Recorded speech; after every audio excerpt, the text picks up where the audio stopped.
mga ka-viewers, nandito na naman po si Air Souvenirs para po sa pagtatatalakay lang po tungkol sa mga sunod-sunod na pagsabog ng paputok.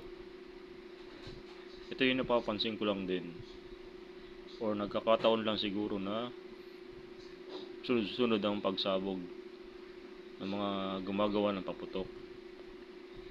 Illegal man o hindi, ay sunod-sunod. Mga nagdaang taon, halos mga pumuputok, sunod-sunod. Hindi gaya noon, laktaw-laktaw ang taon. Bali, mga 5 taon bago may sumabog. Siguro dahil na rin sa paggawa, mga baguhan na gumagawa ng paputok, sa pagtimpla, at sa pag-empake ng paputok na hindi maayos ang pagkakalagay, dagan-dagan. Sana wala nang sumabog at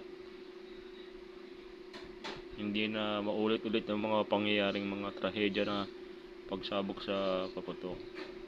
Nakakalungkot man isipin, ito'y nakakawala rin ng ating industriya sa ating pagpapaputok at nakakababas din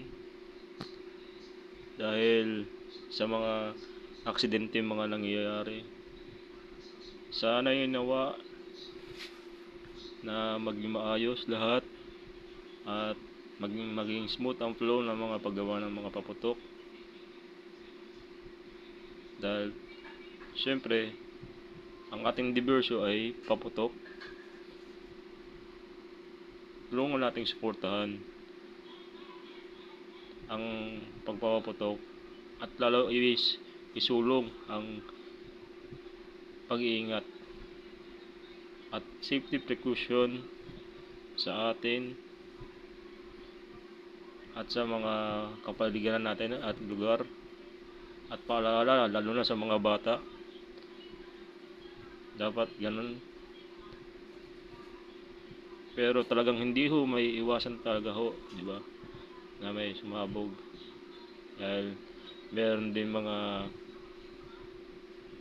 iba na gumagawa ng paputok na hindi angkop ang chemical o sobrang tapang, o mga aksidente talaga na hindi maiiwasan, na hindi kulang sa kaalaman, ay kulang po sa kaalaman. Yun po. Hanggang dito na lang po mga ka-viewers. Ito yung talakay ko lang po sa aking para lang po din na may parating din sa mga hindi pa po nakakaalam na delikado po ang paputok.